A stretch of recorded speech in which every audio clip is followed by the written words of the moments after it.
Assalamualaikum warahmatullahi wabarakatuh. Selamat pagi, kami dari kelompok 2 akan membahas tentang cost volume profit analysis. Anggota dari kelompok kami terdiri yang pertama ada Rofiatul Cholilah dengan NIM 1808103011174. Yang kedua ada saya sendiri Dewi Ira Safitri dengan NIM 20810301114.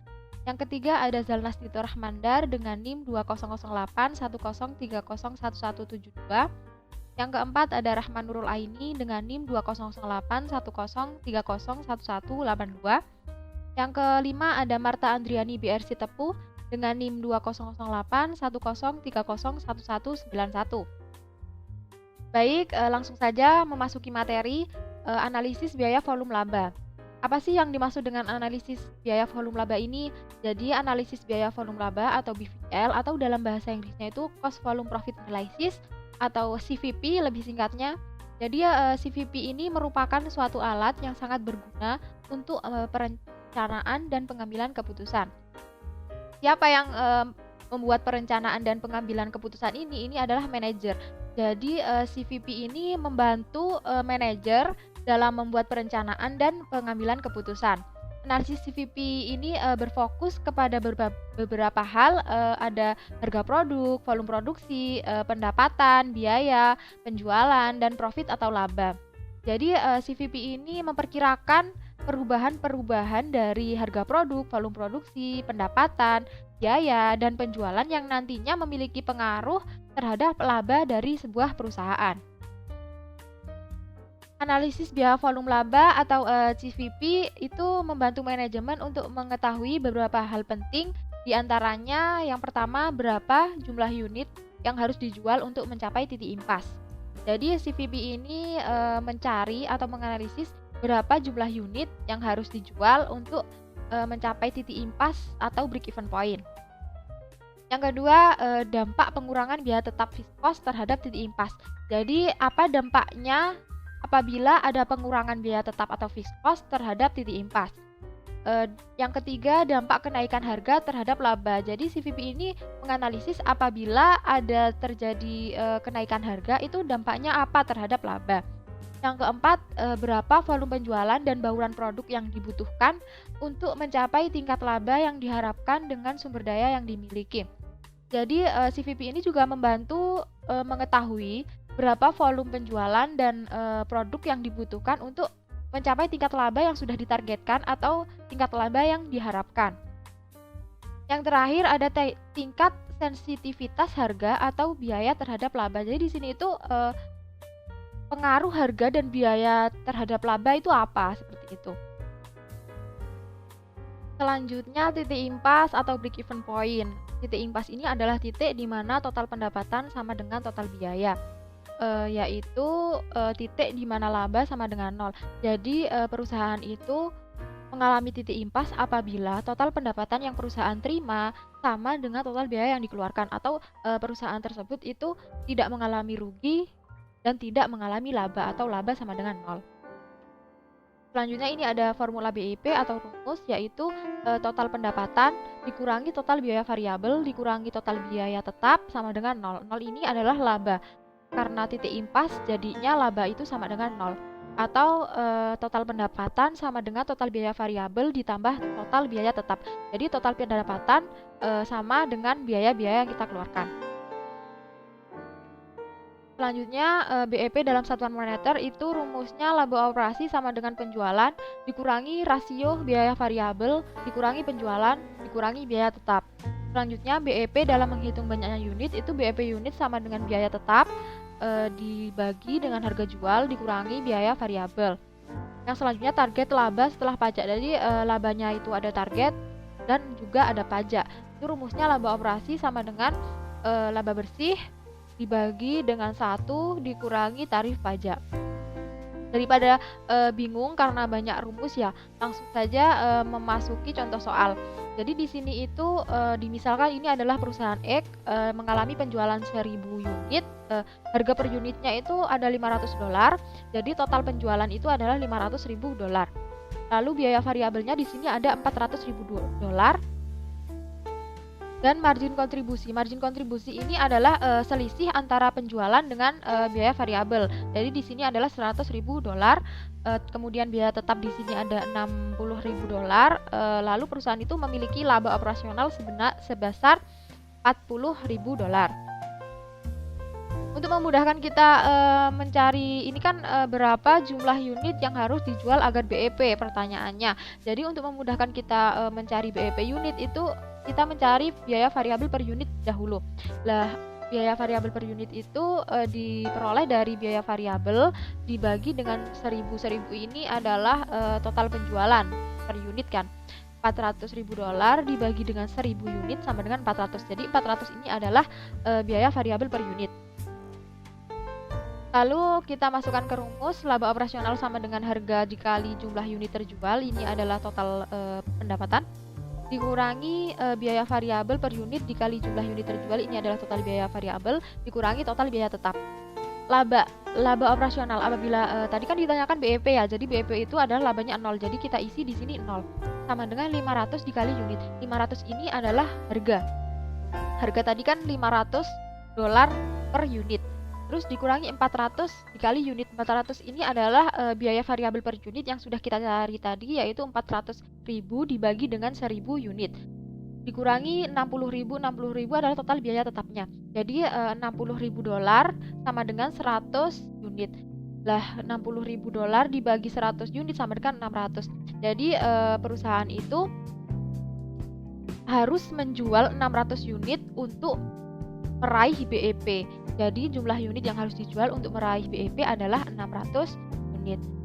Kok bisa 600 unit? Apa buktinya? Buktinya ada di laporan laba rugi ini. Penjualan 600 unit dengan harga $500 per unit sama dengan $300.000. Lalu biaya variabelnya 240.000. 240.000 ini didapat dari biaya variabel per unit 400 dikali dengan 600, hasilnya $240. Dan margin kontribusinya $60.000, biaya tetapnya $60.000. Jadi labanya sama dengan 0. Jadi benar jumlah unit yang harus dijual untuk meraih BEP perusahaan X ini adalah 600 unit. Baik, terima kasih. Selanjutnya akan dijelaskan oleh rekan saya. Rumus kedua menggunakan pendekatan margin kontribusi. Di margin kontribusi ini bisa menggunakan total biaya dibagi harga jual dikurangi biaya variabel. Jika rumus yang dimasukkan, maka jumlah unit sama dengan $60.000 dibagi 500 dikurangi 400 sama dengan $60.000 dibagi 100, hasilnya 600 unit. Ternyata dengan menggunakan dua pendekatan ini hasilnya sama-sama 600, entah itu menggunakan laba operasi maupun margin kontribusi, hasilnya akan sama, yaitu 600 unit. Jumlah unit yang harus dijual untuk mencapai laba yang ditargetkan. Mungkin sebelumnya kita telah menghitung titik impas ke dalam unit, maka sekarang bagaimana perusahaan memiliki laba yang diinginkan. Ini juga menggunakan dua pendekatan yang sama, yaitu laba operasional dengan margin kontribusi. Contoh berikut ini menggunakan satuan rupiah, tetapi ada kesalahan pengetikkan di sini, jadi mohon maaf sebelumnya. Contohnya jika perusahaan menargetkan laba operasinya itu 80 juta, maka rumus yang harus dimasukkan menggunakan laba operasional ini dengan pendekatan laba operasional 80 juta sama dengan harga per unitnya itu berapa, biaya variabelnya itu berapa, kemudian biaya tetapnya itu berapa, seperti yang telah dijelaskan di depan. Bagaimana rumus laba operasional ini, jika ada yang harus dikurangkan maka dikurangkan, jika ada yang harus dijumlahkan maka dijumlahkan. Biaya tetapnya yang 60 juta ini dipindah ruaskan, jadi 80 juta ditambah 60 juta menjadi 140 juta. 100 unit ini dihasilkan dari 500 dikurangi 400 jadi 100 unit. Kemudian 140 juta ini dibagi dengan 100 unit, maka hasilnya 1400. Nah, 1400 ini merupakan jumlah unit ketika perusahaan ingin laba operasinya itu 80 juta. memasukkan rumus menggunakan pendekatan matching kontribusi, yaitu dengan jumlah unit sama dengan biaya tetap ditambah laba operasional, kemudian dibagi harga jual dikurangi biaya variabel. Jadi masukkan angkanya saja 80 juta ditambah 60 juta, hasilnya itu 140, kemudian 500 dikurangi 400, hasilnya 100, maka 140 dikurangi 100 dibagi 100, maka 1400. Jika yang diketahui itu persentase penjualannya,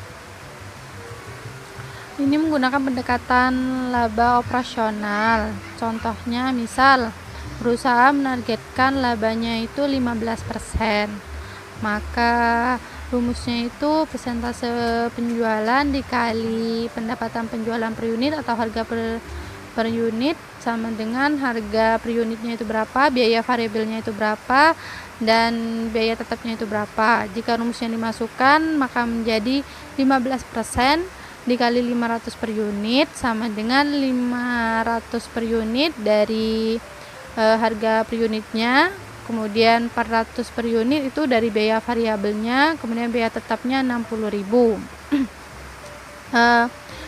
Jika dikurangi saja jika sama-sama keadaannya, seperti 500 per unit dikurangi 400 per unit, maka hasilnya itu jadi 100 unit. Kemudian yang tidak memiliki keadaannya tidak ada yang sama, maka dipindah ruaskan saja. Jadi yang 60 itu jadi plus. 75 unit ini dari mana? Ini dari 15% dikali 500 per unit, jadi 75 unit. Kemudian 100 unit ini dikurangi 75, maka hasilnya 25 unit. Yang 60.000 ini dibagi dengan yang 25 unit, maka hasilnya 2.400. Nah, ini dapat disimpulkan 2.400 ini jika perusahaan ingin mendapatkan laba sebesar 15% dari pendapatan penjualan, maka unit yang harus dihasilkan itu 2.400. Setelah pajak, yang seperti yang kita tahu, perusahaan dipungut pajak dari pendapatannya. Jadi jika perusahaan memiliki pendapatan di atas PTKP atau pendapatan tidak kena pajak, maka perusahaan itu akan dikenakan pajak. Akan tetapi jika pendapatannya di bawah PTKP, perusahaan tidak akan kena pajak. Begitupun dengan perusahaan yang mengalami titik impas atau dalam keadaan tidak laba tidak rugi, maka perusahaan tersebut tidak akan kenakan pajak. Jadi pajak penghasilan, pajak penghasilannya itu tidak berperan dalam penghitungan titik impasnya. Jadi perusahaan itu tidak akan dikenakan pajak jika labanya adalah 0. Maka untuk menghitungnya ini bisa menggunakan rumus laba bersih sama dengan laba operasional dikurangi beban pajak, atau laba operasional dikurangi tarif pajak dikali laba operasional, atau bisa laba operasional 1 min tarif pajak, atau bisa juga menggunakan laba operasional sama dengan laba bersih dibagi 1 min tarif pajak. Salah satu contoh target laba setelah pajak. Diasumsikan perusahaan ingin memperoleh laba bersih $70.000 dan tarif pajaknya itu 30%. Jika rumusnya dimasukkan, $70.000 dibagi 1 min 30%. Jadi 1 min 30% ini hasilnya 0,7. Jadi 70.000 dibagi 0,7 jadi $100.000. Jika dijumlahkan ke unitnya yang harus dijual, maka rumusnya dimasukkan $60.000 ditambah $100 dibagi 500 dikurangi 400, jadi yang 60 ditambah 100 jadi $160 dibagi 100 jadi 1.600 unit. Saya di sini akan menjelaskan tentang representasi grafis dari bunga CVP. Di sini sesuai grafik bahwa sumbu X ini menunjukkan jumlah unit yang terjual, lalu sumbu Y ini menunjukkan penjualan pada total moneter atau rupiah. Lalu garis yang diberi keterangan total pendapatan ini merupakan total revenue. Dan garis yang diberi keterangan total biaya ini merupakan total biaya atau total cost. Biasanya disebut dengan keseluruhan total jumlah biaya. Garis total biaya ini tidak dimulai dari bawah atau antara sumbu X dan Y, karena dalam total biaya itu terhadap fixed cost atau biaya tetap dan biaya variabel di sebelah sini. Jadi garisnya melintang secara horizontal. Melintang karena horizontal karena biayanya itu konstan atau tetap. Dan ini merupakan titik potong antara total pendapatan dan total biaya itu merupakan BEP atau break even point. Jadi BEP ini adalah total revenue sama dengan total cost. Atau biasanya dinamakan pendapatan sama dengan modal yang dikeluarkan. Jadi jika perusahaan laba, maka posisinya tuh berada di atas grafik BEP, dan jika rugi posisinya berada di bawah grafik BEP. Lalu selanjutnya menjelaskan tentang kelebihan dan kelemahan analisis CVP. Kelebihannya yang pertama yaitu analisis CVP itu didasarkan pada asumsi berikut ini, bahwa semua biaya variabel itu dipisahkan menjadi bagian biaya tetap dan biaya variabel. Lalu total biaya tetap ini akan dikeluarkan pengertian total biaya tetap ini adalah biaya yang akan tetap dikeluarkan meskipun tidak melakukan proses produksi. Lalu biaya variabel ini itu juga akan berubah sesuai dengan kuantitas produksi. Lalu yang kedua ada penjualan yang jatuh di bawah titik impas akan mengakibatkan perusahaan rugi. Seperti grafik yang saya jelaskan tadi, dengan analisis CVP perusahaan dapat menentukan margin of safety yang mengindikasikan berapa banyak penjualan dapat turun dari tingkat ditargetkan sebelum perusahaan mengalami kerugian. Jadi margin safety ini itu selisih antara pendapatan di kondisi tertentu atau kondisi yang diharapkan, lalu itu akan dibandingkan dengan pendapatan pada kondisi BEP. Lalu yang ketiga ada perusahaan dapat menentukan volume penjualan dan bauran produk yang diperlukan untuk mencapai target laba. Jadi perusahaan itu dapat mengetahui berapa sih produk yang harus diproduksi, harga yang ditetapkan, atau juga mengeluarkan seperti adanya suatu set produk yang ditawarkan penjual ke pembeli yang diperlukan itu untuk mencapai target laba perusahaan.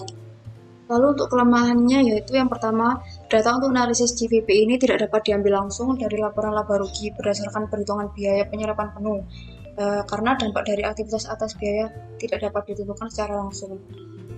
Lalu yang kedua adanya ketidakpastian yang signifikan pada analisis CVP, yaitu dari faktor-faktor model CVP, harga, tingkat penjualan yang diharapkan, biaya variabel dan biaya tetap, sehingga manajer itu enggan untuk mengambil risiko tersebut.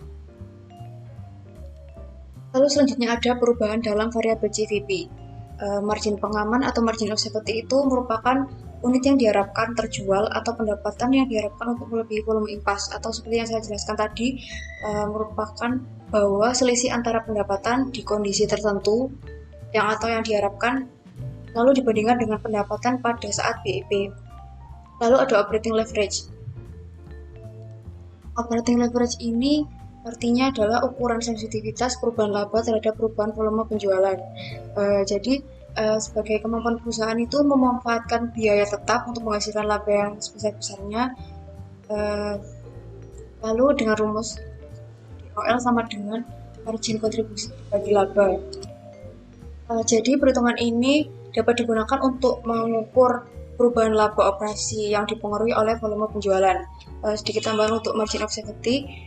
Margin of safety ini juga memberikan informasi tentang seberapa jauh atau kemungkinan tentang realisasi penjualan yang turun dari rencana-rencana penjualan. Jadi agar perusahaan itu tidak mengalami rugi. Selanjutnya yaitu menghitung titik impas BEP dalam moneter atau rupiah. Bisa menggunakan rasio biaya variabel dan rasio margin kontribusi. Rasio biaya variabel adalah proporsi dari setiap penjualan dalam satuan moneter yang harus digunakan untuk menutupi biaya variabel. Jadi, jika rasio biaya variabel yang rendah, itu akan menunjukkan rendahnya tingkat biaya variabel yang dikeluarkan. Cara mencari rasio biaya variabel adalah total biaya variabel dibagi dengan penjualan. Lalu ada rasio margin kontribusi. Rasio margin kontribusi ini merupakan proporsi dari setiap penjualan dalam satuan moneter untuk menutupi biaya tetap dan menentukan laba. Jadi, jika semakin besar margin kontribusi yang diperoleh, maka semakin besar pula laba yang diperoleh. Untuk mencari rasio margin kontribusi, rumusnya menggunakan rasio penjualan dikurangi rasio biaya variabel. Seperti contoh soalnya, yaitu pada saat penjualan 100.000 unit pada harga $400 dengan biaya variabel $325.000 dengan margin kontribusi sebesar $75.000, lalu biaya tetap sebesar $45.000 dan laba operasi sebesar $30.000. Lalu cara pengerjaannya yaitu dengan menggunakan rumus rasio biaya variabel. Yang pertama, seperti rumus tadi, masukkan pada rumus yaitu total biaya variabel dibagi dengan penjualan. Total biaya variabel sebesar $325.000 dibagi dengan $400.000.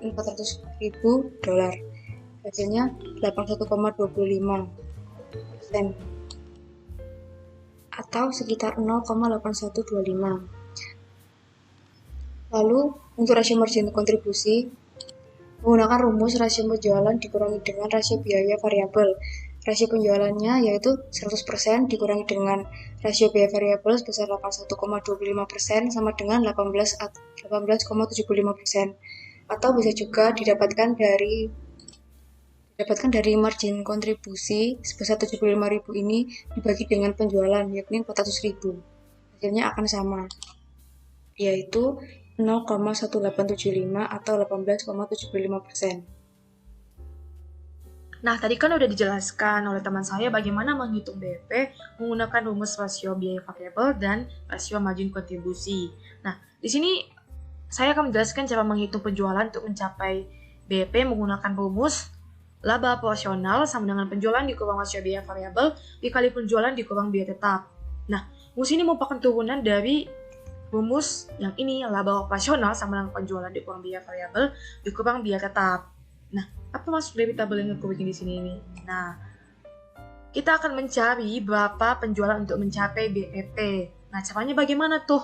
Nah, caranya itu seperti di sini. Laba operasional sama dengan penjualan dikali 81,25% dikali penjualan dikurang 45.000. Nah, di sini penjualan dikali, ini langsung dipindahin ke sini aja. Penjualan itu merupakan 100% seperti yang sudah dikatakan teman-teman saya sebelumnya, dikurang 81,25% dikurang 45.000. Jadi sama dengan penjualan dikali 18,75% sama dengan 45.000. Langsung dibalikin, penjualan sama dengan 45.000 dibagi 18,75%. Nah, hasilnya sama dengan penjualan sebesar $240.000. Ini langsung menggunakan rumus matematika ya, dibalik-balikin. Next. Nah, kalau misalnya kita mau simpel-simpel aja, ada nih rumusnya yang paling simpel. Nah, tapi harus ada udah harus diketahui biaya tetap dan rasio margin kontribusinya. Nah, tadi kan diketahui tuh biaya tetap sama rasio margin kontribusinya. Jadi kita langsung bisa menggunakan rumus yang simpel ini. Nah, rumus ini tuh merupakan biaya tetap dibagi rasio margin kontribusi. Tadi kan udah diketahui tuh biaya tetapnya berapa. Biaya tetapnya itu 45.000 dibagi 18,75% yang merupakan rasio margin kontribusi. Hasilnya sama dengan $240.000. Nah, mudah kan? Selanjutnya kita akan membahas bagaimana menghitung penjualan untuk laba yang ditargetkan. Tadi bukan BEP seperti sebelumnya. Nah, rumusnya itu adalah penjualan sama dengan biaya tetap ditambah laba yang ditargetkan dibagi rasio margin kontribusi. Nah, ini langsung aja kita masuk ke soal ya. Berapa penjualan untuk memperoleh laba operasional sebesar $60.000. Ini contoh soalnya kita gunakan yang contoh soal sebelumnya. Nah, penjualan sama dengan biaya tetap tadi kan udah kita ketahui sebesar 45.000 ditambah laba yang ditargetkan 60.000 dibagi rasio margin kontribusi. Nah, 45.000 ditambah 60.000 sama dengan 105.000 dibagi 18,75%. Hasilnya sama dengan 560.000 dolar. Selanjutnya, nah ini merupakan grafik CFP. Nah, kita itu bahas grafik CFP itu biar apa sih? Biar kita itu bisa lihat gimana sih visualisasinya penjualan, biaya variabel, dan biaya tetap itu. Ini kita menggunakan contoh soal yang tadi ya. Ini yang merupakan penjualan sebesar 600 unit dikali 400 dolar. Nah, apa sih yang garis-garis ini? Dia nampak ribet kan? Baik, kita jelaskan langsung. Sumbu X di sini merupakan jumlah unit terjual. Sumbu Y di sini merupakan penjualan. Nah, garis penjualan dalam satuan moneter yang sumbu Y-nya ya. Nah, garis merah ini merupakan menunjukkan total biaya. Garis hitam menunjukkan total penjualan. Nah, garis merah ini merupakan biaya semi variabel. Kenapa dia bisa biaya semi variabel? Karena diposisikan di atas biaya tetap yang ada titik-titik ini. Itulah dia disebut kenapa total biaya semi variabel. Nah, BEP-nya ini merupakan pepotongan terletak di antara total penjualan dan total biaya. Nah, kalau misalnya perusahaannya itu laba, itu grafiknya itu di atas BEP. Kalau misalnya rugi, grafiknya itu di bawah BEP seperti kita lihat di gambar ini. Posisinya merupakan di bawah PB. Kalau rugi, kalau misalnya untung, posisinya di atas BEP. Selanjutnya, analisis multi produk. Nah, tadi kita kan cerita tentang satu produk saja. Nah, gimana sih kalau perusahaan itu memproduksi lebih dari satu produk? Kita bisa pakai analisis multi produk ini. Selanjutnya, langsung ke contoh soal aja ya, supaya kita bisa lebih mengerti lebih dalam lagi. Nah, soal di sini PT ABC menjual dua jenis pupuk, yaitu pupuk NPK dan pupuk TSP. Harga jual masing-masing produk adalah $400 dan $800. Perusahaan yakin bisa menjual pupuk NPK sebanyak 1.200 unit dan pupuk TSP 800 unit. Nah, bagaimana cara mengerjakannya? Nah, kita langsung lanjut aja. Nah, inilah dia cara mengerjakan PT ABC menjual dua jenis pupuk, yaitu pupuk NPK dan pupuk TSP, dan lain-lain. Nah, ini merupakan lamaran penjualan yang merupakan laporan porsi laporan laba rugi. Nah, penjualan ini dari mana datangnya? Kok bisa langsung ke $80, $40.000? Nah, di sini penjualan itu berasal dari 400 dikali 100.200. Hasilnya kan sama dengan $480.000. Nah, sama juga sama kayak pupuk TSP ini, langsung dikalikan aja. $800 dikali 800 unit sama dengan $640.000. Hasilnya berapa? Hasilnya sama dengan $1.120.000. Nah, biaya variabel pupuk NPK maupun pupuk TSP ini udah langsung diketahui ya. Kalau pupuk NPK itu $390.000, pupuk TSP itu $480.000. Jadi totalnya sama dengan $870.000 itu ditambah $870.000 itu berasal dari $390.000 ditambah $480.000. Nah, selanjutnya itu adalah margin kontribusi. Margin kontribusi ini berasal dari $480.000 dikurang $390.000, hasilnya sama dengan $90.000. Kalau $90.000 ini sama juga yang kayak tadi, langsung dikurangi $440.000 dikurang $480.000. Hasilnya sama dengan $250.000. Biaya tetap dikurangi biaya tetap langsung. Nah, sebelumnya ini aku mau jelaskan apa itu biaya tetap langsung. Mungkin kita lebih sering terdengar itu biaya tetap, tapi kalau dalam analisis multi produk ini kita pasti harus tahu itu namanya biaya tetap langsung. Nah, biaya tetap langsung itulah biaya tetap yang dapat ditelusuri ke setiap produk dan akan hilang jika produk tersebut tidak ada. Jadi kalau produknya nggak ada, ya berarti nggak ada biaya tetap langsung. Contoh dari biaya tetap langsung ini adalah biaya pemasaran. Contohnya kayak biaya iklan. Nah, ini juga ada biaya tetap umum sekalian ya. Biaya tetap umum ini adalah biaya tetap yang tidak dapat ditelusuri ke produk. Jadi tidak dapat ditelusuri ke produk dan akan tetap muncul meskipun salah satu produk tidak dieliminasi. Misalnya satu produk tidak diproduksi lagi, contohnya kayak gaji CEO. Mau salah satu produknya nggak diproduksi, mau semuanya diproduksi, ya tapi usaha namanya gaji CEO. Nah, balik ke topik. Nah, biaya tetap langsung ini juga diketahui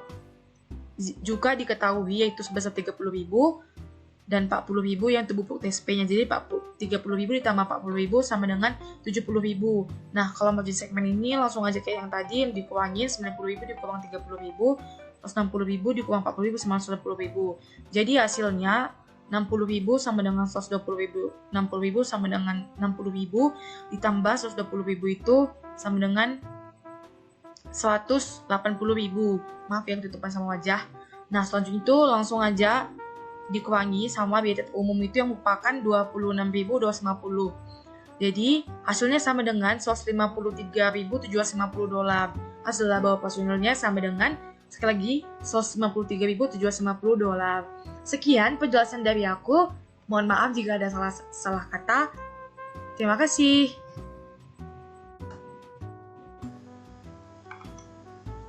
Halo, saya Celestino Rahmandar akan melanjutkan penjelasan dari Mbak Marta tentang BEP dalam unit. Nah, di sini disebutkan BEP pupuk NPK ini terjadi pada saat pupuk NPK terjual sebesar 400 unit. Sedangkan BEP pupuk TSP di sini terjadi ketika pupuk TSP terjual sebesar 200 unit. Nah, ternyata jika perusahaan menjual sebanyak 400 unit untuk pupuk NPK dan 200 unit untuk pupuk TSP, perusahaan akan mengalami kerugian sebesar 26.250 dolar atau sebesar biaya tetap umum. Untuk menghindari kerugian tersebut, maka perlu ditentukan sales mix atau bauran penjualan. Sales mix ini adalah komposisi dari setiap produk terjual. Semisal, setiap penjualan 2 unit produk A, maka 3 unit produk B ikut terjual. Nah, tadi pada soal kan produk pupuk NPK itu terjual 1.200 unit, sedangkan pupuk TSP itu terjual 800 unit. Maka dari situ kita ketahui perbandingan dari pupuk NPK dan TSP sebesar 3:2. Nah, berikut ini tabel sales mix dan analisis CVP. Untuk produk pupuk NPK ini memiliki harga per unitnya 400 dolar dan variable cost per unitnya 325 dolar. Maka pupuk NPK ini memiliki margin kontribusi sebesar 75 dolar. Sedangkan pupuk TSP ini memiliki harga per unit 800 dolar dan variable cost-nya 600 dolar. Maka margin kontribusi dari pupuk TSP adalah 200 dolar. Nah, di sini ada tabel sales mix ya. Ini ditentukan dari sebelumnya, perhitungan sebelumnya. Nah, di sini ada margin ini, perhitungan dari margin ini yaitu margin kontribusi dikali dengan sales mix. Maka ketemu total margin dari kedua produk adalah 625. Selanjutnya itu BEP per pack berdasarkan sales mix. Rumus BEP per pack ini adalah biaya tetap dibagi total margin. Nah, biaya tetap di sini kita memakai biaya tetap langsung ditambah biaya tetap umum dibagi total margin yang sebelumnya telah dihitung. Maka ketemu sebesar 154 unit. Nah, sekarang kita masukkan dengan sales mix tadi dari pupuk NPK dan TSP. Perbandingan pupuk NPK itu 3 dikali 154 unit, maka ketemu 462 unit. Sedangkan untuk TSP itu 2 dikali 154, maka ketemu 308 unit. Berikut adalah laporan laba rugi BEP setelah menggunakan sales mix. Nah, ternyata di sini laba operasional 0 atau BEP untuk perusahaan ini. Nah, sekarang kita menghitung BEP dalam satuan moneter. Kita ini menggunakan penjualan total ya yang di awal tadi.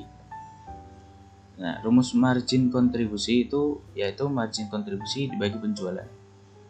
Margin kontribusi sebesar 250.000 dibagi total penjualan yaitu 1.120.000. Maka ketemu persentase sebesar 22,32%. Nah, menghitung BEP dalam moneter itu biaya tetap dibagi rasio margin kontribusi, atau biaya tetapnya itu sebesar 96.250 dibagi 0,2232, maka ketemu sebesar 431.228 dolar. Nah, fungsi penjualan dan fungsi biaya adalah linear. Harga total, biaya tetap, dan biaya variabel per unit dapat diverifikasi secara akurat dan tidak memiliki batas relevan. Produk yang diproduksi terjual semua, atau persediaan awal dan persediaan akhir sama dengan nol. Untuk analisis multiproduk, sales mix diketahui. Selanjutnya, harga jual dan biaya diketahui dengan pasti. Sekian dari kelompok kami. Mohon maaf bila ada kesalahan kata. Wassalamualaikum warahmatullahi wabarakatuh. Terima kasih.